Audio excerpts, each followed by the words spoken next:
With the right apps and software, you can do just about anything. So why not? And then you have the platform of social media, of YouTube, of all of these other platforms with which to get your material out there. The thing now becomes monetizing and protecting it. A lot of people, I believe, in this season of instant everything, don't make it a point to protect themselves and to figure out how to monetize and make a living at what they do. Too many people, I believe, are just so eager to be seen and eager to be popular that they don't take care of the business of show.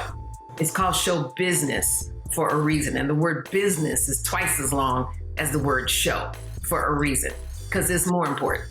You got to handle your business. It's great to be part of the show, but if you don't handle your business, you're about to be taken advantage of. You're about to be frustrated. You're about to be broke.